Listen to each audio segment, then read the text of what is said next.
சிங்கப்பெண் சிறப்பு படைய தொடங்கி வைக்கிற இந்த நிகழ்வு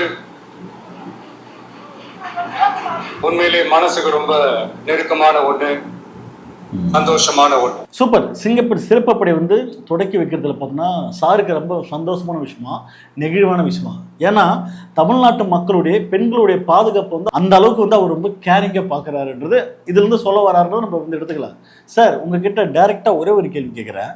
சிங்கப்பெண் சிறப்பு படை இது எப்போ நீங்கள் ஆரம்பிக்கிறத சொன்னீங்க? நீங்கள் பதவி ஏற்கும்போது முதல் கையெழுத்து சிங்கப்பெண் சிறப்பு படை அப்படின்னு போட்டீங்க. என்னங்க ஒரு மாசம் ஆச்சு இது ஓபன் பண்றதுக்கு. அதாவது 2 வாரத்துக்கு முன்னாடி தான் இது ஓபன் பண்ணலாம்னு சொல்லி செய்திலாம் வந்தது. ஆனா அன்னைக்கு ஏன் நம்ம விஜய் சார் ஓபன் பண்ணோம்னா அவருக்கு அதை விட ஒரு மிகப்பெரிய வேலை. என்ன வேலை?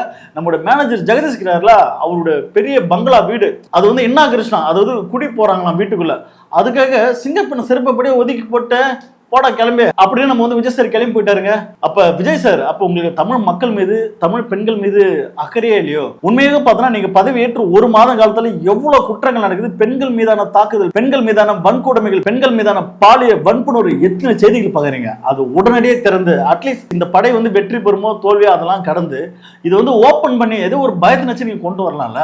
ஆனா நீங்க என்ன பண்ணீங்க, அதை தூக்கி போட்டு புதுமனை புகழ் விழா வீட்டுக்கு ஃபங்க்ஷன் போயிட்டீங்க. ஏன்னா அதுதானே முக்கியம். மேனேஜர், ஏங்க மேனேஜரால் தான் நான் சிஎம் ஆயிருக்கேன் அப்படின்னு நம்ம சிஎம் சார் போயிட்டாரு.